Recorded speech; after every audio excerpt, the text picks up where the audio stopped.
모셔다 드리러, 데려다 드리러 무슨 거죠? 네. 첫 번째 주제, 길을 떠나답니다. 5개의 주제 이제 말씀드릴 텐데, 뭐, 어려운 게 아니라 좀 이렇게 같이 생각해 볼 수 있는 이야기를, 제가 제 생각, 제 또 체험, 이런 것들을 같이 곁들여서 말씀드릴게요. 길을 떠난다. 여러분들 길을 떠나본 적이 있으세요? 길. 성경에 길이 많이 나오잖아요, 길. 어제도 뭐 토비아가 거의 어디 있습니까? 길 위에 있었죠, 길 위에. 예수님을 생각하면 예수님도 길 위에서 인생을 시작하고 길 위에서 끝나신 분이라고 할 수가 있겠죠. 물론 마테오 복음에는 당신 집에서 태어나셨죠.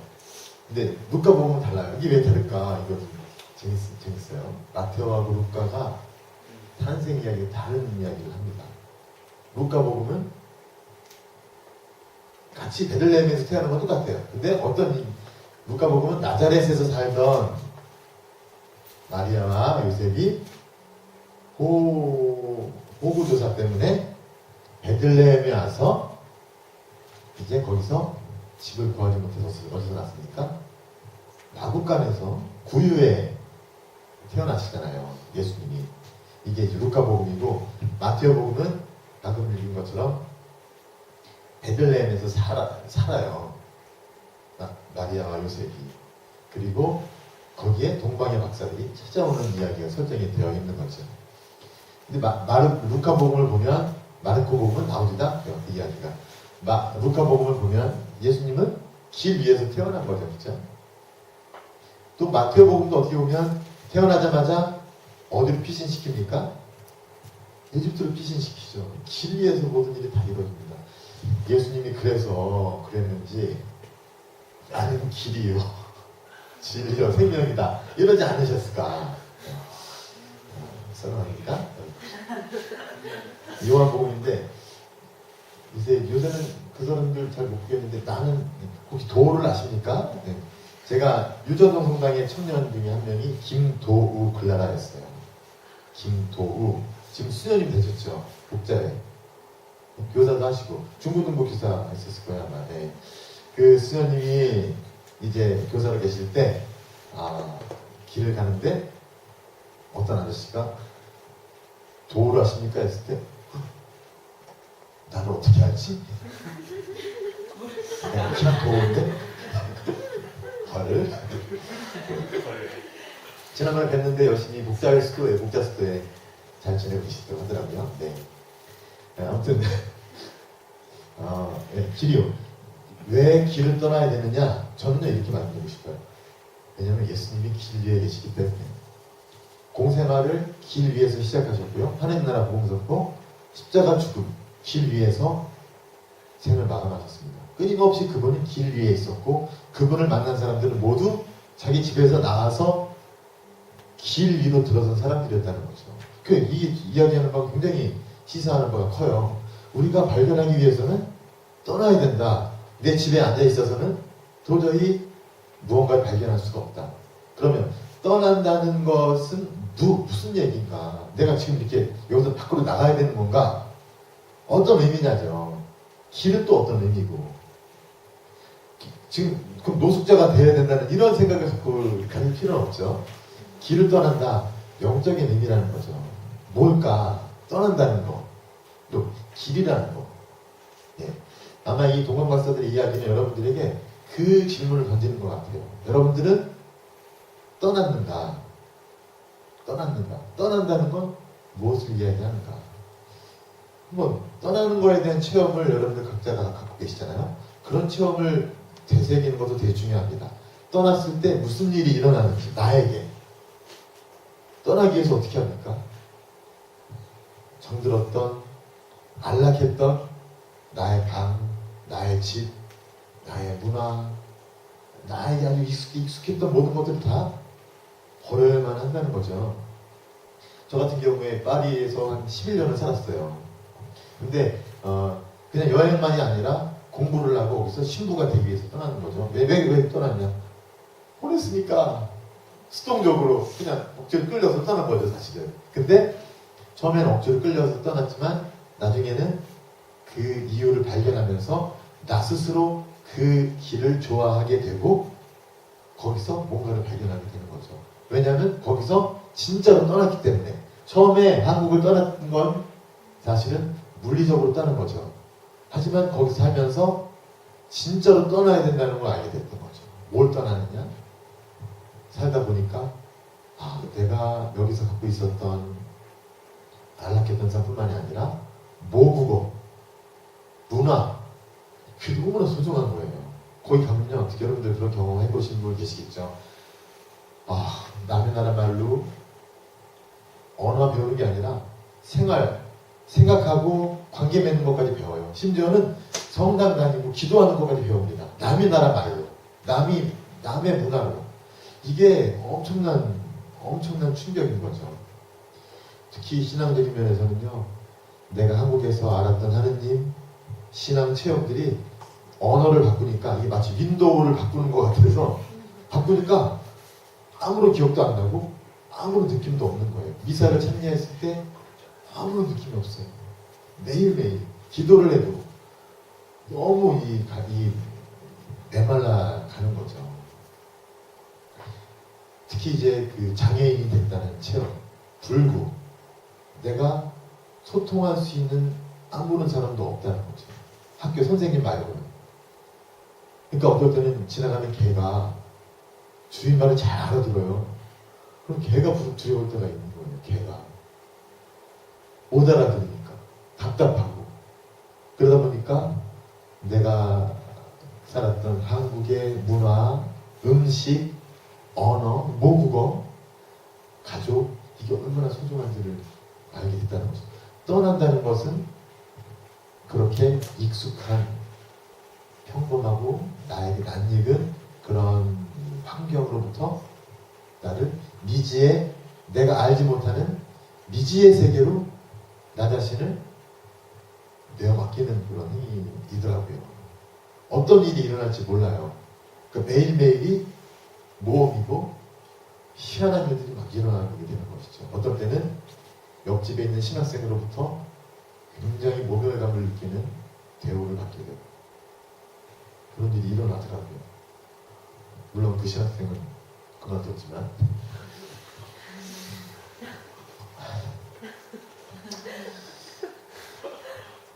아무튼 여러분들에게 떠난다는 건 무엇일까? 이걸 좀 생각해 볼 필요가 있을 것 같다라는 말씀이 좀 드렸습니다.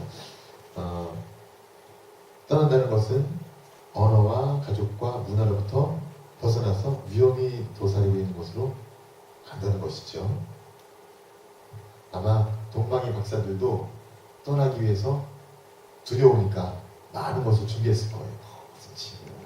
침 나고 먹을 거. 하지만 길이 멀고 험하니까 너무 무거운 거죠. 나의 그 버거움을. 그러니까 버리기 시작하죠. 버려야만 하고요. 여러분 산티아고 가보신 적 있으세요? 산티아고 데 콤포스텔라, 그 프랑스 그 국경에서부터 물론 길은 많지만 거기서 이제 스페인 북서쪽에 있는 그 야고보 성인 무덤이 있는 그 성당, 야고보 성당, 성야고보 성당까지 한 850, 900km 정도 가까이 되는 그 길을 걸어가는 거예요. 이렇게 유행이었을 때가 있어요. 그래서 어떤 신부님들도 그렇고 이제 부자 간에, 모녀 간에, 아니면 뭐 부부 간에, 아니면 청년들 혼자 그 길을 가는 거예요. 그 길을 어떤 사람은 35일에 걸쳐서 가기도 하고 어떤 사람은 더 빨리 한 28일에 가기도 하고, 아무튼 사람마다 복이 다르고 이게 조건이 다르잖아요. 아무튼 갑니다. 근데 처음에는 이제 그 길이 모르니까 짐을 엄청 많이 준비하죠. 하지만 날이 갈수록 힘드니까, 무거우니까 이게 8kg만 넘어도 엄청 무거워요. 처음에 준비한 거 막 12kg, 13kg 돼요. 이제 버리는 거죠. 책 버리고, 그 다음에 제일 필요 없는 것들부터 버리기 시작합니다. 그래서 마지막에 한 6, 7kg밖에 안 남아요. 짐이. 제일 필요한 거, 정말 속옷 몇 장하고 그 다음에 몇 가지 정말 중요한 것만 남기고 끝까지 갈 수 있는 거죠. 그러니까 동방 박사들도 분명히 그런 길을 걸어 모험을 시작했고, 그 다음에 됐을 거고 그런 과정을 분명히 겪었을 것이다라는 거죠. 그러면 이 이야기는 우리에게 내 삶에서 나를 거추장스럽게 하는 쓸데없는 짐은 무엇일까? 본질적이지 않은 것. 사실 이 핸드폰 이거 본질적이지 않아요. 이거 내가 살아가는데 아무런, 근데 이것 때문에 그냥 막 여러 가지 있어요. 내 인생에서 내가 정말 이 모험의 길을 가기 위해서 정말 필요 없는 것들을 내가 버릴 수 있는 그런 용기도 필요한 거죠. 아무튼 중요한 건 이제 길을 떠나다 해서 제가 여러분께 강조하고 싶은 것은 뭐냐면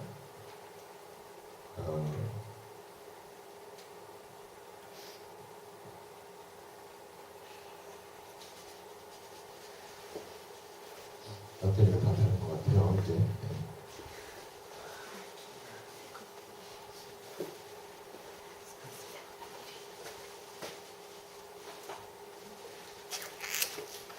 나오는데 이거 네, 여기다. 네, 거의 점프. 일단 길을 떠나는 건 모험이고, 그러면서 또 필요 없는 짐을 버리는 과정이다. 그러면서 우리가 좀 떠나고 싶지 않은 이 마음, 아까 수동성이잖아요. 떠나고 싶지 않은 마음을 이제 여러분들이 좀 강요를 하고 싶어요. 여러분들 안에 있다고. 떠나고 싶지 않아요, 여러분들은. 왜냐하면 귀찮기 때문에. 그리고 결국에 진짜 떠나기 싫은 마음은 변화하기 싫기 때문이라는 거죠. 변화는 두렵고 또 아프기 때문에. 자연스러운 겁니다. 이런 게. 떠나는 거는 부자연스러운 겁니다. 하지만 신앙의 길은 떠나는 길이고 모험의 길이고 이미 우리보다 먼저 간 사람들이 있고 그래서 우리가 갈 수 있어야 된다. 하지만 우리가 가기 위해서는 우리가 떠나기 싫어한다는 것을 좀 인정할 필요가 있다. 그래서 제가 최근에 본 영상인데 거위가 저 높은 산에서 뛰어내리는 건데 한번 했으면 좋겠습니다. 이제 여러분 소리를 켜줬으면 좋겠어요. One last tick.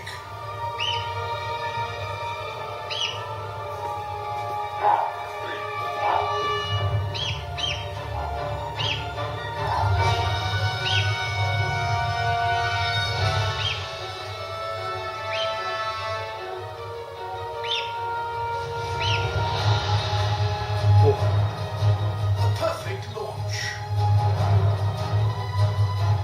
And a controlled drop.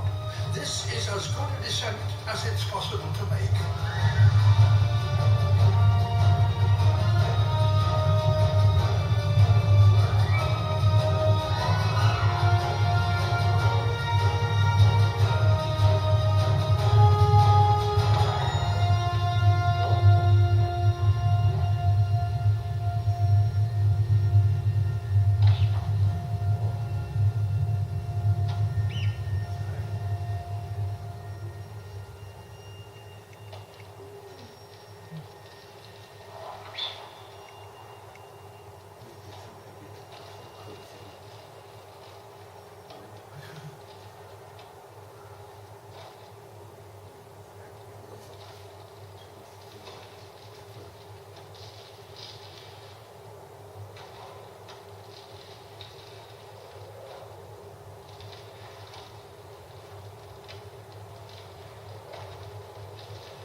Its parents are there to meet it.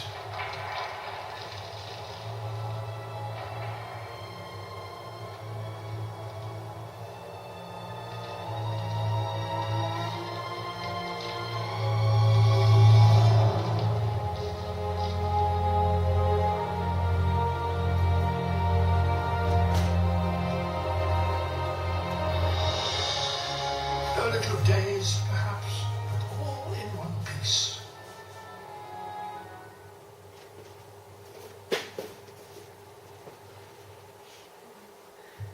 제가 이걸 보고 강하게 키워야 된다. 강하게. 네. 그 오리가 아니라 거위였던 것 같아요. 거위인가 오리인가. 그 떠나기 근데 이 부모님들은 얘가 거기서 그 모험을 감행해야만 이 험한 세상에서 살아남을 수 있을 거라고 알기 때문에 그렇게 맡긴 거잖아요. 그 위에서부터 잡아갖고 내려와서는 얘한테는 아무런 도움도 안 된다. 그러니까 우리도 사실은 그 모험을 감행하지 않으면 그냥 그 위에서 이렇게 떨다가 죽을 수밖에 없는 거죠. 그 위에서 날개도 한번 제대로 펴보지 못한 채 그걸 꼭 떠나야 되느냐 뭐 이런 얘기도 할 수 있겠지만 떠난다는 게 이제 영적인 차원에서 정말 어떤 미지의 세계를 향해서 특히 나를 찾기 위해서 저는 이런 하느님이 나만을 위해서만 마련해 주신 그 계획을 발견하기 위해서 떠나야만 한다는 거죠. 나를 실현시키기 위해서 내가 누구인지 하느님이 나를 위해서 어떤 계획을 준비해 놓으셨는지를 발견하기 위해서 떠나야 된다는 거죠. 떠나지 않으면 발견할 수 없다. 그런데 동방박사 이야기를 보면 위기가 찾아옵니다. 언제 위기가 찾았습니까? 별이 사라진 거잖아요. 별이 사라졌어요. 어느 날 갑자기 별이 없어져요. 이 동방박사들에게 별은 삶의 지표였습니다. 중심, 자기가 생각하는 아주 중심된 가치, 목적, 목표였죠. 그런데 어느 순간 삶에서 그 목표가 흐릿하게 사라져버리는 순간이죠. 동방박사들이 겪었던 이 위기. 동방박사는 어떻게 했습니까? 위기를 극복하기 위해서 생각했겠죠. 유다인들의 임금은 어디서 태어날까? 화려한 궁전에서 태어날 것이다. 그래서 어디서 찾아옵니까? 예루살렘으로 가서 궁전에서 유다인들의 임금을 찾죠. 새로 태어난. 그런데 그들이 찾던 그 유다인들의 임금은 그 궁전에 없었다는 것이죠. 이 위기, 그 동방박사들이 겪게 된 그 위기에서 일어난 일들은 정말 놀랍습니다. 특히 예수님을 죽이기 위해서 그 많은 어린이들을 학살을 시킬 헤로데를 통해서 그들이 가야 될 길이 열린다는 거죠. 이거 어떻게 받아들일 수 있을까요? 근데 우리들 인생에서는 우리가 아주 싫어하고 우리에게 아주 오멸감을 주는 그 인간들이 분명히 있지 않습니까? 근데 희한한 거는 그 인간들의 손을 빌어서라도 하느님은 우리를 당신이 인도해 주고자 하는 그 목적지로 우리를 이끌고 계시다는 그런 이야기들이 아마 여기 담겨 있는지 모르겠습니다. 아무튼 이 동방박사들이 겪었던 그 일은 우리에게도 비슷한 경우가 많이 일어난다는 거죠. 어느 날 갑자기 정신을 차려보니까 내가 어디서 왔는지, 어디로 가고 있는지, 어디로 가야 할지 막막한 그런 순간이 있는 거죠. 두렵고 방향을 못 잡고 어떤 때는 이 땅바닥, 내가 딛고 있는 땅바닥이 무너지는 체험을 하게 됩니다. 도대체 뭘 해야 될지 모르겠어요. 여러분들 그런 체험 없습니까? 사랑하는 연인과 헤어졌을 때, 아니면 아주 소중한 친구로부터 배신을 당했을 때, 아니면 사랑하는 부모님이나 가족들이 불의의 사고로 생을 마감할 때, 다양한 순간에 이런 위기들이 우리 인생에 계속해서 찾아온다는 겁니다. 그 위기의 가장 본질적인 그 특징은 우리가 선명하게 생각했던 그 목적이 흐릿하게 안 된다는 것이고, 그 위기는 겪으면 겪을수록 새로운 목적, 새로운 별들이 우리 앞에 나타난다는 것이죠. 우리 위기 앞에서 무섭고 떨리니까, 또 아프니까 위기 앞에서 제일 먼저 하는 우리들의 그 반응은 뭡니까? 움츠러드는 거죠. 그리고 우리가 뭔가 할 수 있는 어떤 그런 것만 선택하는 거죠. 내가 할 수 있는 것. 이 동방박사들은 뭐였습니까? 점성술에 능했던 것 같아요. 별을, 무슨 진짜 별이 나타나서 이렇게 간다고 생각할 수도 있지만, 이들이 갖고 있는 그들 문화 안에서 정말 달고 닦았던 점성술을 통해서 이 별이 분명히 우리를 인도해주고 있구나 하고 갔을 겁니다. 하지만 별이 사라졌다는 건 뭐냐면 이들이 갖고 있었던 능력, 체험 영역, 대인관계 이 안에서는 전혀 해결할 수 없는 새로운 삶이 열리고 있다는 것이죠. 그런 상황에서 가장 먼저 하고 싶은 부분 움츠러드는 겁니다. 내가 알고 내가 찾고 그리고 여기 안에 머물고 싶은 것이죠. 하지만 인생은 그렇게 끝나버리지 않는다는 것이죠. 위기를 통해서 끊임없이 나를 내가 알지 못하는 곳으로 심지어 내가 하느님이 계시리라고는 상상도 할 수 없는 그런 사람 그런 일들을 통해서도 나를 이끄신다는 것이죠. 내가 눈을 뜨고 그런 표시들을 읽으면서 갈 때 그쪽으로 갈 수 있다는 것이죠. 제가 이제 이런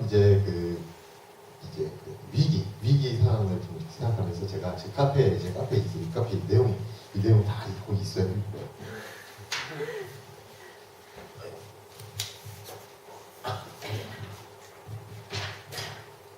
여러분들 진짜 다음에서 제 이름만 치면 딱 나와요. 이 카페가 에피파니아라는 카페가 여기 다 있어요. 근데 원하는 얘기는 아니에요. 알고만 계시고 거기에 제가 신앙생활이 뭐가 가장 어렵나요? 했을 때 어떤 분들이 이제 두 분이 답을 해주셨어요. 두 분이. 왜냐면 저희 경우 하나님이 전혀 느껴지지 않는 사막과 같은 상태에서 다만 믿음으로 기도를 이어가는 것이 무척 힘들었습니다. 사막. 현존이 가까이 느껴질 때는 모든 것이 좋지만 이 감정이 제거되는 상태의 삭막함이 있었고 이런 부분을 받아들이고 이렇게 신앙적으로 소화하는 것이 지금도 어렵다. 이런 고백을 하신 분이 계셨고요. 또 한 분은 시련과 고통 중에 하느님의 침묵을 응답하기가 어려웠다. 침묵에 귀 기울이기가 정말 어렵게 느껴지고 어떤 때는 어렵지만은 않지만 좀 하고 느껴질 때도 있지만 전반적으로 이런 하느님의 침묵을 알아듣기 어렵다. 두 분의 이야기가 다 비슷한 것 같아요. 평소에는 잘 나갈 때는 너무나도 신앙이 기쁘고 행복했는데 어느 순간 내 삶에 시련이 더 닥치고 위기가 닥쳤을 때 그동안 너무나 선명했던 별이 사라지면서 아무것도 하느님조차도 나에게는 안 계신 것처럼 느껴진다는 것이죠. 사막, 뜨겁고 숨이 막히는 끝이 보이지 않는 그런 터널도 마찬가지죠. 어둡고 과연 이 길 끝에 출구가 있을까? 그 안에 있을 때는요 출구가 있다고 상상도 할 수가 없는 것이죠. 근데 먼 훗날에 그때를 바라보면 그때 내가 그 출구를 갈 수 있게 했던 것들이 뭔지를 보이지만 실제로 그 안에 있을 때는 상상도 할 수 없는 그런 암흑의 시기라는 거죠. 그런 시기가 분명히 있고 하지만 김수산 추기현님도 말씀하시지만 모든 시련에는 끝이 있다. 모든 위기는 끝이 있다는 것은 확실합니다. 정말로. 그리고 그거는 우리보다 먼저 길을 간 모든 사람들이 우리들에게 알려주는 정말로 놀라운 진리예요. 분명히 있습니다. 그러면 우리 그 위기의 상황에서 우리에게 필요한 건 뭡니까? 버틸 수 있는 끈기와 앞으로 그래도 한 걸음 나아갈 수 있는 용기라는 거죠. 제가 이분들을 대신해서 하느님을 변화해야 될 일은 전혀 없어요. 그래도 하느님 계셔. 하느님 계시니까 걱정하지 마세요. 진짜 있어요. 이렇게 내가 왜 있냐 그럴 이유가 없어요. 왜냐면 하느님이 알아서 해주시니까. 근데 중요한 건 뭐냐면 용기가 필요하다는 걸 우리가 알아야 된다는 거죠. 용기. 제가 어저께도 말씀드렸지만 용기는 율전도 성당 전임 신부님이 이용기 신부인데 그 용기가 아니죠. 용기가 필요하다. 용기는 내가 할 수 있는 모든 것들을 갖고 할 수 있는 그때 필요한 게 아니라는 거죠. 내가 알 수 없는 한 발자국도 갈 수 없는 이 불안정한 이 상태에서 미래를 향해서 내어 맡길 수 있는, 그리고 내가 아직까지 갖고 있었던 나의 생각, 나의 능력, 나의 어떤 그런 스펙, 뭐 여러 가지 있잖아요. 이거를 내가 포기할 수 있는 능력이라는 거죠. 미지의 미래를 향해서 내어 맡길 수 있는 것이 바로 용기고, 그 용기는 나를 온전히 새로운 방식으로 나를 이끌어주는 하느님의 힘에 의지할 수 있게 해준다는 것이죠. 아무튼 그런 게 있는데, 위기를 말씀드리면서 저는 어떤 말씀을 드리냐면, 위기는 계시하는 힘이 있다. 계시하는 힘. 어떤 위기는요, 별이 사라지고 아무것도 확실한 게 없어지는 그 순간에, 위기는 무엇을 보여주느냐 하면, 특히 신앙에서는 뭘 보여주느냐 하면, 아직까지 내가 갖고 있었던, 내 안에 형성되어 있었던 하느님의 상을 근본적으로 흔드는 그런 이제 성격이 있어요. 왜 하느님의 침묵이 느껴집니까? 아직까지 내가 알았다고 생각했던 그 하느님이 안 계시다는 거죠. 그럼 어떤 하느님이냐? 내가 알지 못하고 이제는 내가 주도권이 아니라 그분께서 주도권을 잡고 그분이 보여주시는 그분의 하느님의 모습으로 내가 탈바꿈하도록 하는 그 순간이라는 거죠. 뭘 드러나게 해주느냐? 그동안 내가 갖고 있었던 하느님에 대한 모습. 그럴 때 나만의 우상이 드러나게 하고, 그리고 이제 내가 가야 할 미지의 세계가 조금씩 더 밝히 드러나게 해주는 게 계시를 가는 위대한 힘이다라는 거예요. 위기가, 전 뭐 위기를 찬양하는 그런 사람은 아니지만, 위기가 없을 때 그럼 위기를 억지로 만들어요, 이런 게 아니에요. 위기는. 근데 만약에 우리 각자에게 위기가 없다면, 한 번도 위기가 찾아오지 않았다면, 그거는 내가 무디거나, 왔는데 내가 모르는 거예요. 내가 무디거나, 아니면 내가 아직 그 위기를 맞닥뜨릴 준비가 안 되어 있다는 거죠. 희한한 건데, 하느님은 그 위기를 겪을 수 있는 사람에게만 그 위기를 허락하시는 것 같아요. 그리고 그 위기를 겪을 수 있도록, 맞닥뜨릴 수 있도록 그 전에 이미 준비를 해 주신다는 거죠. 그러니까 내 인생에서 위기가 왔다는 건 뭐냐면, 어떤 걸 증명하느냐면, 나는 지금 그 위기를 맞닥뜨리고 극복할 수 있는 준비가 되어 있다는 거예요. 그렇지 않으면 위기가 있을 수가 없어요. 무디고 외면할 수밖에 없는 거죠. 두렵고 떨리지만 다른 길이 없다고 느낄 때, 그때 이제 돌직구, 그것을 향해서 갈 수 있는 위기. 제가 뭐 여기는 뭐 위기에 빠진 그 위기가 얼마나 우리들에게 새로운 많은 얘기들을 이렇게 드러내게 해주느냐, 이런 얘기들 많이 썼는데, 여러분들 나중에 좀 보시면 좋겠고요. 원하시는 분. 저는 이제 프랑스 교회 잠깐 말씀드리면, 제가 아까 캄보디아 교회 말씀드렸지만, 프랑스 교회가 많은 사람들이 서구 교회에서 허물어지고 쇠퇴해가는 교회라고 생각하잖아요. 물론 실제로 가보면 파리 교구의 성당들은 꽉꽉 차요. 모든 미사에 완전히 꽉꽉 찹니다. 근데 조금만 벗어나면 시골 성당들은 텅텅 비어있죠. 옛날에는 예를 들어서 이 한 지역에 30개의 본당이 있었어요. 30개 모두 다 본당 신부님이 계셨어요. 지금은 한 분이 30개의 성당들을 관할해요. 다 갈 수 없으니까 중간중간에 잘 모일 수 있는 성당 한 3-4개를 지정해서, 토요일 특정 미사 열기사니까 주에 있는 성당 몇 개에서 모이고, 주일 아침에는 여기 있으니까 몇 개 성당에서 함께 신자들이 모이고, 이런 식으로 이제 운영을 합니다. 옛날에 비하면 너무나 이제 이렇게 쇠퇴가고, 신부님들도 많이 이제 연로해지시고, 새로운 성서들도 많이 없어요. 위기예요, 정말. 그리고 특히 이분들이 은퇴하신 할아버지 신부님들이 이제 한 10년, 20년 후에 많이 돌아가신, 지금 80세 막 넘는 그분들이 돌아가시게 되면 프랑스 교회는 엄청난 또 큰 위기를 겪게 될 거라는 거죠. 근데요, 물론 이제 인간적인 눈으로 그렇게 좀 걱정할 수 있지만, 저는 거기서 살면서 어떤 걸 느꼈냐면 그 위기가 이 프랑스 교회를 맑게 했다는 걸 느낍니다. 겸손하게 만들었다는 걸 느껴요. 제가 프랑스에서 만났던 신부님 한 사람 한 사람 어떤 누구도 권위주의적이고 강압적인 분을 한 번도 못 만났어요. 다 천사 같으세요. 여러분들 프란치스코 교황님 너무 좋아요. 좋죠? 프랑스 가면 다 프란치스코 교황님 같아요.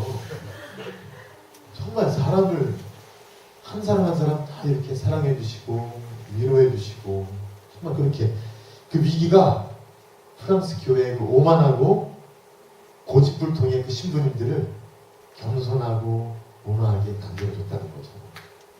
한국 교회 위기가 필요합니다. 하느님은요, 이 위기를 통해서 사람들을 변화시켜요. 여러분들 하느님 믿으시죠? 하느님의 힘을 믿으시죠? 지금 교회에서 예를 들어서 성직자나 수도자 아니면 봉사 큰 역할을 하고 있는 분들 혹시 그런 분들로부터만 또 이제 어려운 일을 겪은 분들 계실 수 있어요. 걱정하지 마십시오. 하느님이 다 알아서 하십니다. 어떻게든 하십니다. 믿고 내어 맡기시면 됩니다.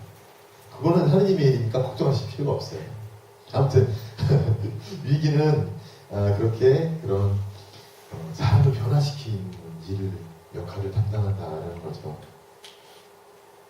저도 뭐 파리에 있을 때 많은 이제 그런 위기의 상황들이 있었는데 아무튼 그런 것들을 통해서 사람들이 점점 더 이렇게 변화해가는 특히 위기를 겪은 사람들이 다른 데 갔다가 교회로 다시 돌아와서 하느님의 너무나 큰 사랑을 깨달았어요. 그러면서 느끼는 게 뭐냐면 지금 교회의 적나라한 모습을 발견하는 거죠. 어떤 분이 이제 그런 얘기 하셨어요. 내가 다른 교회에 갔다가 와서 정말 가톨릭 교회에 너무 큰 보화를 발견하는데 가장 큰 충격은 뭐냐면 지금 교회에서 활동하고 있는 여러 단체, 청년회 아니면 주일학교 교사회 아니면 뭐 청년 단체들 그 어디에서도 하느님을 향한 예수님을 향한 열정을 발견할 수가 없었다는 거예요. 나는 너무나 그게 좋고 기쁜데 나는 그게 너무나 정말 금은 보화처럼 느껴지는데 성당 안에서는 행사 치르느라고 또 술 먹느라고 친교 이런 친교 나누느라고 친교가 얼마 뭔데 자꾸 어떻게 나오시는 말씀하신 거죠. 친교는 하느님과 그 이루는 사랑의 그런 참여인데 그런 게 아니라 이 친교로 이제 하지 않습니까? 근데 정말로 그런 위기를 겪어본 사람은 우리 교회의 민낯을 볼 수 있는 거고 우리의 영적인 상태가 얼마나 침체되어 있는지를 보게 된다는 거예요. 우리는 그 안에 있으니까 잘 못 보죠.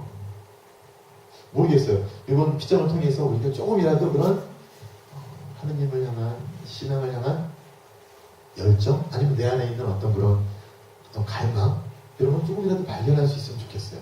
그걸 발견했을 때 막상 돌아가면 사람들이 얼마나 넋을 놓고 끌려다니는지 얼마나 침체된 신앙생활을 하는지 여러분들이 볼 수 있을 겁니다. 그거는 위기를 겪어본 사람만이 계시하는 힘을 통해서 위기를 겪어본 사람만이 그걸 볼 수가 있다는 거죠. 여러분들 스스로에게도 한번 그런 질문을 던져볼 수가 있어요. 난 얼마나 침체되어 있는가? 난 얼마나 아니면 신앙을 향한 열정으로 뜨겁게 불타고 있는가? 아무튼 위기에 대해서 얘기를 많이 들었는데 동방박사들이 정리를 해보면 길을 잃은 동방박사들에게 그 위기는 새로운 국면을 인생의 새로운 국면을 열어줍니다. 그것처럼 우리 각자의 삶에서 겪게 되는 위기 많이 있을 수 있어요. 어느 날 갑자기 취업이 안 되고 뭐 예를 들어서 뭘 해야 될지 모르는 막막한 초조한 어떤 그런 상태다. 이것도 하나의 위기일 수 있습니다. 이 위기는 나에게 무엇을 이야기해 주는가? 근데 이 동방 박사들의 이야기는 위기와 시련 앞에서 두려워하지 말라라고 얘기합니다. 두려워하지 말라. 위기와 시련은 사람을 못 죽입니다. 여러분들이 겪는 위기보다 더 소중하다라는 거죠. 여러분들은 어떻게 할 수가 없어요. 위기에 대한 두려움이 여러분들의 지지, 두려움이 없다면 그 위기들은 지나가게 될 거라는 거죠. 그런 면에서 이 위기에서 우리들에게 정말 필요한 것은 용기다. 용기. 그리고 우리들에게 주는 도우미들의 손길을 거절하지 않는 거다라는 거죠. 위기의 상황에서는 끊임없이 우리들에게 도우미들이 나타납니다. 동방 박사들에게 헤로드가 나타난 것처럼 여러분들 삶에도 그런 도우미들이 있다.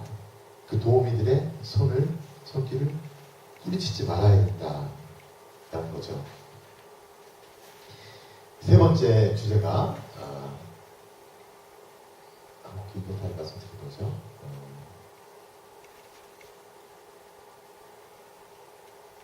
이거는 고린도전서 10장에 나오는 얘기인데요. 여러분에게 닥친 시련은 인간으로서 이겨내지 못할 시련이 아닙니다. 하느님은 성실하십니다. 그분께서는 여러분에게 능력 이상으로 시련을 겪게 하지 않으십니다. 그리고 시련과 함께 그것을 벗어날 길도 마련해 주십니다. 이거 진짜로 수많은 사람들이 이걸 겪으면서 공감했던 내용입니다. 이거를 우리가 받아들일 수 있어요. 내가 지금 겪고 있는 시련은 이거는 누군가가 나보다 이미 먼저 겪고 이미 벗어난 시련이다. 이것만 알면 됩니다. 세 번째, 포기할 때 이제 포기라는 이제 중요한 이제 상황이 이제 닥치는데요. 간단하게 말씀드리면 동방 박사들은 자기들이 알고 있었던 자기들이 할 수 있는 그런 역량 안에서 뭔가를 하려고 했던 하지만 그들의 미래는 열려져 있었고 알 수가 없었기 때문에 어느 순간 헤로드의 말을 믿고 가야만 했다는 것이죠. 그는 자기들이 할 수 있는 것과 역량을 포기할 수 있었다는 것이죠. 이 용기에는 포기가 들어간다는 겁니다. 용기 아까 말씀드린 것처럼 내가 할 수 있는 것은 용기가 아니다. 알 수 없는 미래를 맞닥뜨릴 때 필요한 것이 용기다. 그 알 수 없는 미래를 맞닥뜨릴 때 무엇을 포기하느냐? 내가 내 스스로 내 인생의 어떤 근거, 구원자가 될 수 있다는 걸 포기해야 한다는 거죠. 그리고 내가 아닌 다른 어떤 분의 손길에 나의 미래를 맡길 수 있는 그런 것이 바로 포기고 그게 용기 안에 포함되어 있다는 겁니다. 이 필리피서를 보면 저도 되게 좋아하는데 상당히 보면 나에게 이뤘던 모든 것들 이 사도 바오로가 갖고 있었던 스펙 정말로 엄청난 스펙이었어요. 그때 당시에 어느 누구도 따라갈 수 없는 스펙 이것을 사도 바오로는 그리스도 때문에 다 쓰레기로 여긴다고 했습니다. 이분은 이미 그런 여러 가지 위기를 겪으면서 시련을 겪으면서 내가 결국에는 내 알 수 없는 나의 운명을 내어맡길 수 있는 그분에게 내어맡길 수 있는 그런 포기만이 나를 보장해 줄 수 있구나. 나의 스펙, 나의 능력, 나의 힘, 나의 지식 이런 것들은 나의 미래를 결코 보장해 줄 수가 없구나. 나의 구원을 보장해 줄 수가 없구나라고 깨달았다는 것이죠. 이것이 이제 포기다라는 거예요. 그렇다고 하면 포기는 내가 할 수 없는 것들을 그냥 어쩔 수 없이 포기하는 것뿐만이 아니라 알 수 없는 미래에 나 자신을 내어 맡기는 게 또 포기의 의미다라는 거죠. 그랬을 때 정말 우리들에게 필요한 것은 어디께 나신 분인데 이거 굳이 짜고 치는 고수도 아니에요. 이거 한번 여러분들 잘 나중에 여기 있으니까 찾아보시면 되겠죠. 마테오 복음과 마르코 복음은 똑같이 나옵니다. 용기를 내어라. 나다. 두려워하지 마. 이 나다. 나오준 그 나가 아니라 나다. 용기를 내어라. 나다. 두려워하지 마라. 이 말씀만 기억하면 우리는 결코 흔들리지 않을 거라는 겁니다. 시련은 지나가기 마련이다. 나는 분명히 이 시련을 통해서 훨씬 새로운, 알 수 없지만 훨씬 풍요로운 나의 삶을 맞이할 수 있을 거다. 이런 이 희망과 용기. 요한복음에 너희는 세상에서 고난을 겪을 것이다. 그러나 용기를 내어라. 내가 세상을 이겼다. 용기. 알 수 없는 미래를 향한 내어맡김. 이 사도 바울의 말씀입니다. 고린도전서 16장에 나옵니다. 깨어 있으십시오. 이 깨어 있으라는 얘기가 잠에서 깨어나는 게 영적으로 정말 나의 삶을 나 스스로 또 그분이 오셨을 때 내가 그분을 알아볼 수 있는 그런 영적인 상태를 갖고 있으라는 거죠. 믿음 안에 굳게 서 있으십시오. 용기를 내십시오. 힘을 내십시오. 여러분들은 여러분들이 겪고 있는 시련보다 훨씬 강하고 하느님의 손길은 그 어떤 시련도 여러분들을 포기하게 하지 않습니다. 그렇죠? 제가 이 포기를 말씀드리면서 하나 나누고 싶은 이야기가 하나 있는데요. 그렇죠. 제가 이제 그 할아버지 신부님들하고 되게 친해요. 여기는 할아버지 신부님들이 그냥 이제 여기 폴란드 출신의 신부님이신데 프랑스에서 어려서부터 사신 분이에요. 이게 이분하고 다른 친구 신부님이 계세요. 이분이 그때 당시 연세가 76세. 그리고 친구분은 72세예요. 두 분이 이제 여름에 여기 알프스 지역이에요. 알프스에서 몇 주 이렇게 휴가를 보내시는데 그 사제관 별장에서 저도 한번 따라가겠다. 그래서 이제 신부님들하고 이제 진짜 친구 같아요. 네. 친구처럼 대해주시고 야, 저거 가져와. 이게 아니에요. 뭐 그렇게 뭐 먹고 싶어? 커피 막 이러고 되게 친절하고 온유하고 자상하신데 이분들이 초청을 했을 때 제가 한 2주 정도 간다고 했어요. 갔는데 사제관을 들어서는 순간 엄청난 등산 장비들, 로프, 그리고 이제 특히 이제 암벽 등반에서 사용하는 것들 있잖아요. 그런 것들이 막 있는 거예요. 설마 76세인데 어느 날 갑자기 올 가자.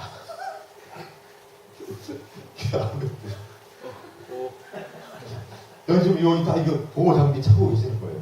이 바위가 이렇게 큰데 처음에 저를 연수시키기 위해서 낮은 바위를 이쪽으로 데리고 가신 거예요. 두 분이 이제 준비하시는 모습을 찍었는데 76세, 72세.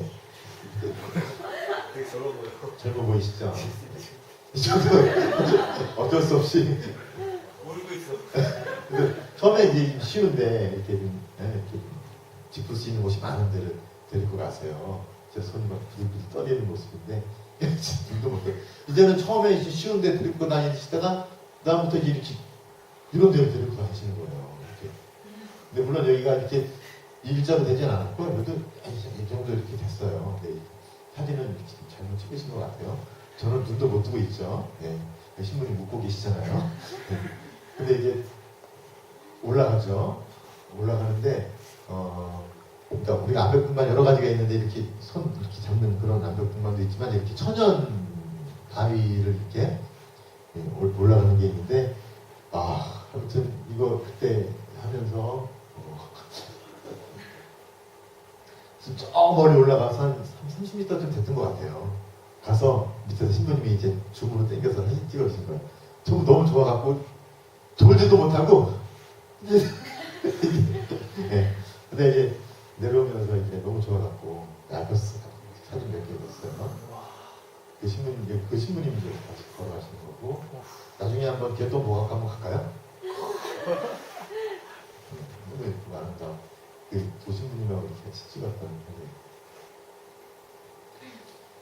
한여름인데 4,500m 알피니즘이라고 하잖아요. 이게 크레바스라고 있죠. 여기 그 밑에. 그래서 누가 지난번에 또 이제 사고 당했잖아요.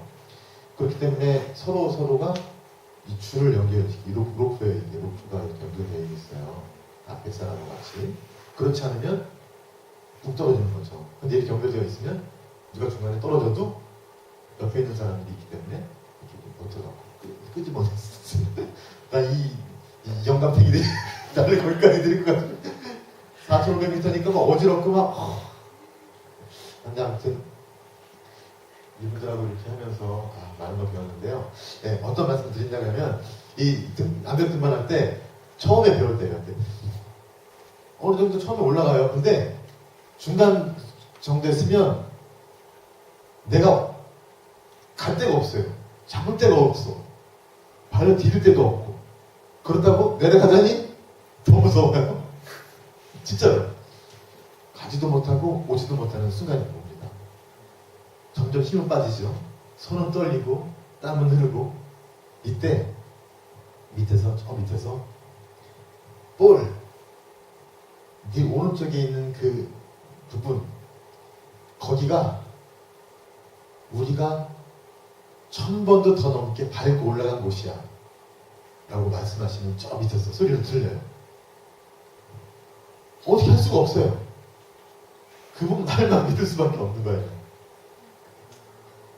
이게 못 올라가는 이유가 이 다리에 믿지 못하는 거예요. 내가 다리를 했다가 미끄러지면 물론 이제 이게 로프에 이렇게 연결이 돼서 큰 사고는 안 당하겠지만 이게 무서운 거죠. 여기에 힘을 못 주는 거예요. 나의 그러니까 이게 여러분들이 한 발짝 한 발짝 가는 게 엄청난 기적이에요. 이게 늘 이게 여러분들 포기하면서 가는 거예요. 이게 근데 내가 맡기는 거죠. 이게 이 다리에 내가 쓰러지지 않을 거라는 거. 근데 그 암벽에서 내가 그 오른발을 나도 모르는 사이에 그 말을 듣고 일어섰어요. 일어서니까 온 세상이 다르게 보이는 거죠. 그 다음부터 너무 쉬운 겁니다. 올라가는 게. 그러니까 나에게 필요한 것은 그 순간에 나의 발에 나의 몸을 맡길 수 있는, 어떻게 보면 포기할 수 있는, 내어 맡길 수 있는 그런 용기가 필요했던 거죠. 그 한 번의 용기는 내가 그 이후로 그런 일들은 너무나 쉽게 넘을 수 있는 나를 그렇게 성장시켜 준다는 거죠.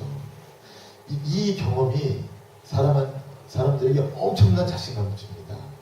겸손한 자신감을 주죠. 여유도 주고. 근데 그때 당시 필요했던 게 뭐냐면 저 밑에 있는 분의 나보다 먼저 이 시련을 겪었던 그분의 확신 있는 용기를 주는 말 한마디라는 거죠. 위기의 상황에서 갈 수 없이 아까 거기가 그랬을 때 밑에서 엄마가 뭐야? 뛰어내려!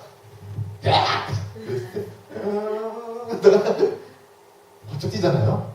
그 한 번 뛰임이 부딪히고 넘어져서 멍드는 이거는 아무 상관없이 그 거위를 클 수 있게 해주는 것처럼, 그리고 그 거위에게 필요했던 것은 그 엄마의 이거인 것처럼 우리의 위기 순간에서 우리가 봐야 될 것은 우리보다 먼저 그 길을 간 사람들, 그리고 이 위기를 나뿐만이 아니라 이미 많은 사람들이 겪어갔다는 거. 그리고 그 순간에 필요한 건, 나에게 필요한 건 용기라는 거. 그걸 한 번만이라도 배우면 나는 나 자신에 대해서, 나의 미래에 대해서, 그리고 하느님에 대해서 확신을 가질 수 있다는 거예요. 그 한 발자국이 정말 우리들의 삶에 엄청난 변화를 갖고 온다. 이런 말씀을 드리기 위해서 제가 이야기를 드렸는데, 제가 하다 보니까 또 시간이 많이 됐네요. 그래서 이 동방 박사들의 이야기를 보면 그들은 별을 보고 더없이 기뻐하였다. 그리고 경배하였다. 예물로 드렸다. 이거 있지 않습니까? 기뻐하였다. 이제 그동안 찾아온 어떤 그런 대상을 보고 너무나 기뻐한 것, 그리고 경배한 것, 봉헌한 것, 이런 행위들이, 기쁨, 경배, 봉헌, 이런 행위들이 인간의 가장 순수하고 가장 아름다운 행위들이라는 것이죠. 특히 이런 행위들이 나올 수 있는 건 그런 위기를 겪은 순수한 영혼들만이 할 수 있다. 우리도 이런 길로 초대되었다. 그래서 제가 이거 참 큰일 났네. 네. 아무튼 우리가 뭐 시간을 이렇게 쫓기고 얽매이고 이러지 않아도 되지 않나요? 네, 한번 해볼게요. 그래서 제가 아까 처음에 말씀드린 것처럼 아기 예수님의 이게 가장 소중한 선물은 물론 동방박사들이 봉헌했던 황금과 유향과 모략일 수도 있지만 사실 아기 예수님에게 가장 소중했던 건 동방박사들이 이 길을 통해서 겪었던 변화와 성장이었을 거라는 거죠. 기쁨, 기뻐함, 경배. 그분은 종들이 와서 자기에게 경배하는 걸 좋아하실 분이 아니라는 걸 너무나 잘 알잖아요. 경배, 이 사람들이 그렇게 순수하고 겸손해졌다는 거죠. 사람이. 그리고 가장 소중한 것을 드릴 수 있는 그런 마음의 상태가 되었다는 거죠. 우리 인생에서요, 진짜 성공은, 그리고 진짜 아기 예수님께 드릴 수 있는 가장 소중한 예물은 우리 자신인데, 어떤 자신이냐? 이렇게 기뻐할 수 있는, 어떻게 더없이, 그보다 더는 기뻐할 수 없을 정도로 기뻐할 수 있는 우리들의 마음, 그리고 비울 수 있고 내어드릴 수 있는 마음, 이런 것들이 사실은 우리 인생에서 가장 소중한 것들이라는 거죠. 그분을 가장 기쁘게 해줄 것들이고, 이랬을 때 우리 기쁨은 세상이 주는 쾌락적인 기쁨과는 상상도 할 수 없는 엄청난 기쁨으로 다가온다는 거예요. 저 같은 경우는 그런 경험도 하지만 이런 길로 가는 사람들을 바라보는 것만으로도 기뻐요. 여러분들 이번에 피정 오셨잖아요. 그리고 어떻든 1박 2일 짧은 시간 동안에 여러분들에게 많은 생각거리, 고민거리, 또 앞을 향해서 갈 수 있는 어떤 용기들이 또 하느님께서 여러분들 안에 불러일으켜 주시고, 이런 걸 통해서, 우리 만남을 통해서 여러분들이 또 아직까지 걸어온 것과는 또 다른 삶으로 변화의 가능성을 갖고 떠날 수 있다는 것, 이런 걸 보는 자체가 저는 너무 기쁩니다. 이 기쁨은, 하느님의 기쁨은 바로 이런 변화할 수 있는 자녀들, 또 그렇게 스스로 자신을 온전히 내어 맡길 수 있는 자녀들을 보는 기쁨이 아닐까 생각하고, 여러분들이 바로 그런 길에 초대되었다. 이제 여러 가지 동방박사들의 그 방문 이제 모습들이 사진 그림으로 이렇게 캡처해서 갖고 온 것 같은데요. 다양한 얼굴들이 있죠. 네, 모자이크 된 것들도 있고. 아무튼 이 이야기들이 그토록 수많은 역사 안에서 아름다운 이야기를 나눌 수 있는 이유는 이야기가 우리들의 이야기이기 때문이다. 마지막으로 그들은 다른 길로 자기 고장에 돌아갔다라고 나옵니다. 다른 길로 자기 고장에 돌아갔다. 이 다른 길이라는 것이 물리적인 다른 길일 수도 있지만 그분과 만난 다음에 우리 삶은 완전히 바뀐다는 것이죠. 아까 처음에 말씀드린 것처럼 기쁨의 잔치가 된다. 그리고 아직까지 삶이 그분을 찾아다녔던 삶이라면 이제 앞으로의 삶은 그분을 찾은 기쁨을 나누는 삶, 그리고 나하고 똑같은 위기를 겪고 있는 사람들에게 가서 손을 내밀어주고 그 사람이 앞으로 갈 수 있도록 인도해주고 용기를 주는 삶으로 변한다는 거죠. 이게 완전히 다른 길이 우리 삶 앞에 펼쳐진다는 겁니다. 뭐 여러 가지 다른 얘기 할 수 있지만 이 정도로 말씀을 드리고요. 제가 사실 다른 강연 때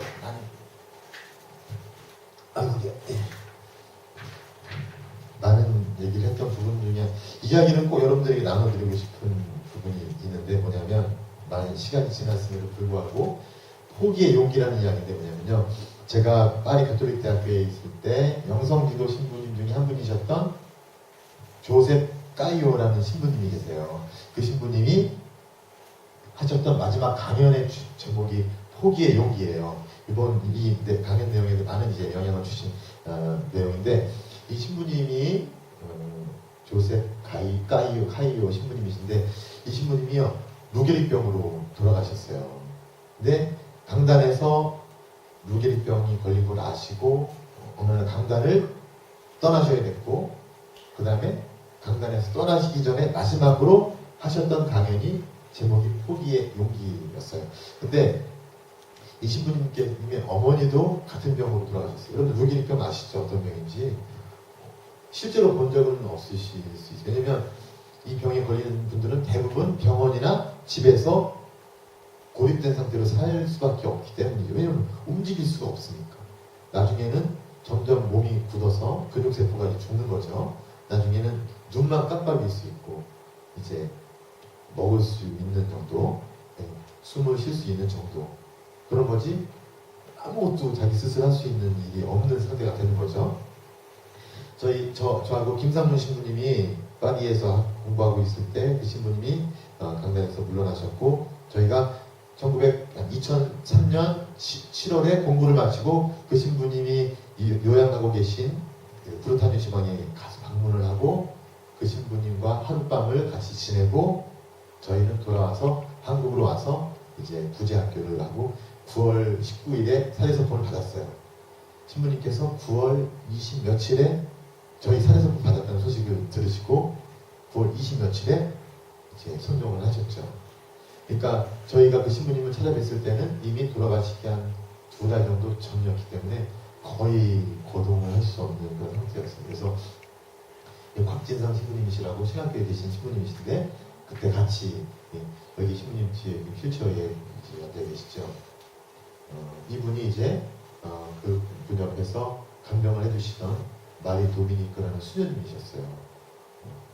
제가 하룻밤 지내면서 이분이 얼마나 대단한 분인지 제가 알게 됐는데 왜냐면 밤에 하룻밤만 저희가 간병을 해드리는데 이 말씀을 할 수가 없으니까 소리도 못 내니까 이 확성기가 있어요. 그러면 침대 옆 신부님이 필요하신 일이 있으면 이제 입술을 푹 떠세요. 그러면 이게 떨리는 소리가 확성기를 통해서 마이크를 통해서 거실에서 자고 있는 저와 김상문 신부 그때 신학생 스피커를 통해서 푹 소리가 나요.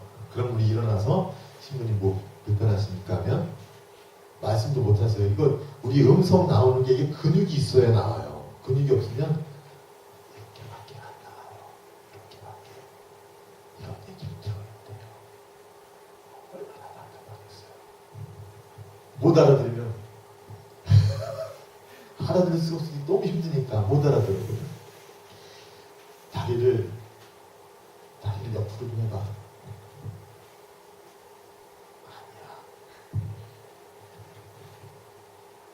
아니야. 팔, 몸, 또 여름에 덥잖아요. 그리고 이제 이게 피가 안 통하니까 여기 끝에다가 이렇게 솜으로 대서 목이 말라요. 물을 드시다가 살에 걸리면 돌아가시니까 면봉에다 물을 해서 입술을 숙여드리고 신부님이 물을 달라는 거예요. 물. 이걸로 안 된다. 숟가락에다가 살짝 떠드리면 더 드릴까요? 물론이지. 정말 밤에 20번도 더 갔어요. 밤도요 몇 시간 안 돼요. 6시간, 7시간? 20번 더 갔어요. 그 다음에 이제 아침이 됐어요. 완전히 정신 분열이 일어날 것 같아요. 이 수녀님은 그 일을 그분이 강단에서 이제 이 발병 사실을 안 다음부터 간병인으로 있었으니까 2년 넘게 하신 거예요. 아침에 일어나면 면도를 하시고요. 그 다음에 온몸을 수건으로 닦아주세요. 그리고 옷을 갈아입히시고 양말도 신고 옷도 입고 그 다음에 휠체어에 앉으세요. 그리고 이빨을 닦으시고 그 다음에 머리를 당겨주시고 그러면 진짜 선한 사람이 돼요. 온전한 우리와 똑같은 사람이 됩니다. 언제 그렇게 밤에 우리를 괴롭혔느냐 싶을 정도로 너무나 평범한 사람이 돼서 나타나요. 근데 아무튼 이런 거 보면서 이 수녀님이 얼마나 위대한 일을 했는지 알게 됐는데, 저희가 이제 아침에 같이 좀 책도 읽으시고 아침 같이 있다가 점심을 먹어요. 식사도 다 또 먹여 드려야 되죠. 저희가 갈 때가 되니까 신부님이 의사한테 배운 게 있대요. 배에 조금 힘을 주는 연습을 이제 하십니다. 몇 번. 힘을 주면 이게 목소리가 조금 나와요. 조금 이렇게 조금 몇 마디를 하시고 싶은 거예요. 배웠어요. 손에 대다가 손을 대주면, 그래서 서품 잘 받아. 서품 잘 받아. 가서 저희가 서품 잘 받아. 마지막 해주고 싶은 얘기 그거였어요. 그 다음에 또 한마디. 마리도미니 키머거리. 마리도미니 키머거리. 마리도미니 키머거리. 이 수녀님 마이크 못 알아듣는다고 이 키머거리야. 저 그 말 듣고 얼마나 눈물이 나는지. 이 수녀님이 그만큼 이렇게 하나부터 열까지 다 신부님이 그런 농담을 하실 수 있을 정도는 당신이 겪고 있는 고통, 육신이 거의 감옥이 되는 거잖아요. 이거를 극복했다는 거죠. 그런 농담을 할 수 있다는 거예요. 지금 생각해도 그분이 갖고 계셨던 그 신앙의 힘이 어떤 것인지를 많이 깨닫게 되는데, 그 신부님께서 이제 고개는 못 돌리고 눈만 돌리시는 거예요. 눈만 보이시죠? 이 신부님께서 저희에게 해주셨던 강연을 알면 왜 그렇게 사실 수 있었는지가 이제 보이는 거예요. 제가 5분 정도만 더 여러분들에게 좀 양해를 구하고 이 강연 내용을 말씀을 좀 드리고 싶어요. 이 신부님께서 마지막으로 해주고 싶은 강연이 포기의 용기였다면서, 용기가 뭔지 포기가 뭔지를 간단하게 설명을 이제 제가 정리를 해봤습니다. 용기가 뭐냐? 용기. 예수님께서 어느 날 예루살렘으로 향하기로 마음을 굳히시고 예루살렘으로 발걸음을 옮기기 시작하십니다. 예루살렘에 어떤 일이 일어날지 몰라요. 분명히 당신에게 굉장히 심각한 위기가 닥칠 거라는 걸 알아줬겠죠. 하지만 그럼에도 불구하고 예루살렘을 향해서 발걸음을 내디디셨을 때 그분에게 필요했던 용기, 그 용기를 신부님은 앞으로 한 1년 반 정도 남은 그 삶, 어떻게 보면 점점 당신 몸이 굳어가는 것을 목격해야만 하는, 또 죽음이 엄습하는 것을 지켜보아야만 하는 그 엄청난 두려운 삶을 맞닥뜨리기 위해서 필요한 용기로 이 용기를 삼으시고자 하셨다는 거죠. 그러면서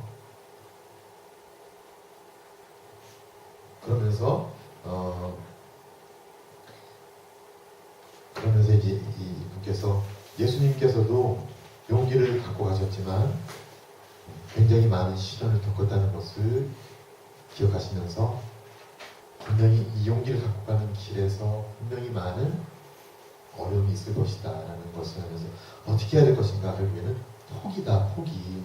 그래서 포기에는 두 가지가 있다. 하나는 하는 일이나 하려는 일이나 계획을 포기하는 것이죠. 그러니까 신부님은 몸이 굳어지니까 어쩔 수 없이 포기하는 일들이 생기잖아요. 그래서 아주 일상적인 일들. 예를 들면 이 신부님 피아노 치시던 분이에요. 피아노 치는 일, 메트로에 올라타고 버스에 올라타고 자전거를 타고 마우스를 클릭하고 아니면 밥을 먹고 빵 조각을 떼고 하는 이 일상의 모든 일들이 언젠가는 마지막으로밖에 할 수 없는 날이 올 거라는 거죠. 그리고 그 마지막으로 한 번 한 다음에 할 수 없어서 포기를 해야만 하는 그런 생각을 갖고 봤을 때 일상에 일어나는 엄청나게 많은 일상적인 일들이 그분에게는 기적 같은 일들로 다가온다는 거예요. 너무나도 소중한 기적 같은 일들. 그리고 또 하나, 당신 책임 때문에 해야만 했던 일들을 포기한다고. 신학생들을 지도하고 강의를 하고 미사 봉헌하고 땅을 고향 성취하고 성체를 축성하고 나눠주고 하는 일들, 이런 일들을 어쩔 수 없이 포기를 해야 된다. 이 포기가 첫 번째 포기. 하지만 포기에는 또 다른 측면이 있다. 또 다른 측면. 이거는 이 일들을 할 수 없을 때 앞으로 어떻게 이 남은 시간을 채워갈 것이냐, 이 질문에 대한 답입니다. 어떻게 채워갈 것이냐? 포기의 또 다른 측면, 결국엔 자신의 전부를 내어놓는 측면이다라는 거죠. 내가 온전히 신뢰하고 있는 분에게 내가 끊임없이 의지해야 하는 그 분에게 나 자신의 모든 것을 그 어떤 보답도 바라지 않고 내어 맡길 수 있는, 전부를 내어놓는 그런 용기.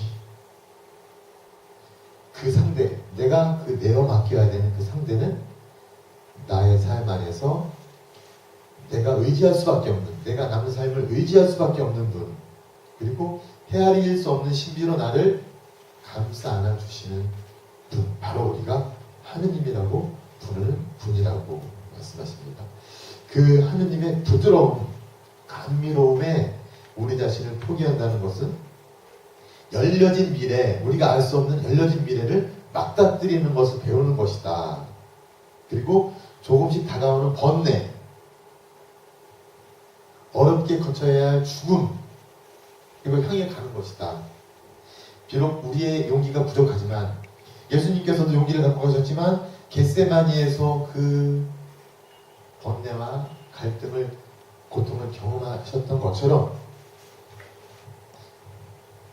결국엔 예수님과 함께, 그분과 함께 자신 앞에 다가오는 그 모든 번뇌와 죽음을 예수님과 함께 겪으면서 하느님의 두 팔에 자기 자신을 내어 맡기는, 포기하는 것이 남아있는 삶의 의미라고 하시는 거죠. 바로 여기에 예수님을 따랐던 그런 기쁨이 자리한다고 합니다. 그러면서 신부님은 이 다가오는 죽음 앞에서 교회의 한 사람으로서, 그리고 한 인간으로서 당신의 삶 안에서 끊임없이 울려 퍼지는 것이 무엇인가를 이제 헤아려 보게 되었는데, 그게 바로 사랑이었다고 합니다. 사랑. 그 사랑은